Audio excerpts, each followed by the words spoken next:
ബഹ്റിലെ Muharraq ഗവർണറേറ്റിലുള്ള ഇന്ധന സംഭരണശാലകൾക്ക് നേരെ ഇന്ന് പുലർച്ചെ ഇറാന്റെ ആക്രമണമുണ്ടായതായി ആഭ്യന്തര മന്ത്രാലയം.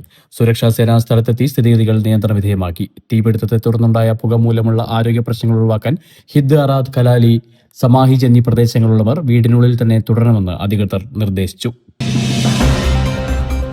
ബഹ്റിലെ തന്ത്രപ്രധാന കേന്ദ്രങ്ങളുടെ വിവരങ്ങൾ ചോർത്തി ഇറാനിയൻ റവല്യൂഷണറി ഗാർഡിന് കൈമാറിയ 4 സ്വദേശികളെ ആഭ്യന്തര മന്ത്രാലയം അറസ്റ്റ് ചെയ്തു. അഹമ്മദ് ഈസ അൽ ഹൈക്കി, സാറ അബ്ദുൽ നബി, മുർത്തസ ഹുസൈൻ, ഏലിയാസ് സൽമാൻ എന്നിവരാണ് പിടിയിലായത്. സംഘത്തിലെ ഒരാൾ വിദേശത്ത് ഒളിവിലാണ്. പ്രതികളെ പബ്ലിക് പ്രോസിക്യൂഷന് കൈമാറി. കഴിഞ്ഞ 10 ദിവസത്തിനിടെ അറബിക്കടലിലും ഹോർമുസ് കടലിടുക്കിലുമായി 13 കപ്പലുകൾ ആക്രമിക്കപ്പെട്ടതായി റിപ്പോർട്ട്. ഇറാഖിലെ ഖസർ തുറമുഖത്തിന് സമീപമുണ്ടായ ആക്രമണത്തിൽ ഒരാൾ കൊല്ലപ്പെടുകയും 38 പേർക്ക് പരിക്കേൽക്കുകയും ചെയ്തു. ഏറ്റവും ഒടുവിലായി UAE ജബലലിക്ക് സമീപം കണ്ടെയ്നർ കപ്പലിന് നേരെയും ആക്രമണമുണ്ടായി. മേഖലയിൽ കപ്പൽ ഗതാഗതം അതീവ ജാഗ്രതയിൽ. SNDP യോഗം ജനറൽ സെക്രട്ടറി സ്ഥാനത്ത് നിന്ന് വെള്ളാപ്പള്ളി നടേശനടക്കം ഭരണസമിതിയിലെ 170 അംഗങ്ങളെ പുറത്താക്കി ഹൈക്കോടതി. കമ്പനി നിയമങ്ങൾ ലംഘിച്ചുവെന്ന് കണ്ടെത്തിയതിനെ തുടർന്നാണ് കോടതി ഉത്തരവ്. 2013 മുതൽ തുടർച്ചയായ 3 വർഷം വാർഷിക കണക്കുകളും റിട്ടേണുകളും സമർപ്പിക്കുന്നതിൽ ഭരണസമിതി വീഴ്ച വരുത്തി. പുതിയ ബോർഡ് ഓഫ് ഡയറക്ടേഴ്സിനെ നിയമിക്കാനും കോടതി നിർദ്ദേശിച്ചു.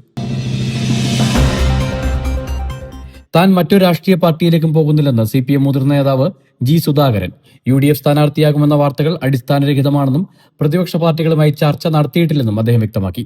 പാർട്ടി അംഗത്വം പുതുക്കിയില്ലെങ്കിലും CPM പ്രത്യയശാസ്ത്രത്തിൽ തന്നെ ഉറച്ചു നിൽക്കുമെന്നും MA ബേബി തന്നെ നേരിൽ കണ്ടിരുന്നുവെന്നും സുധാകരൻ പറഞ്ഞു.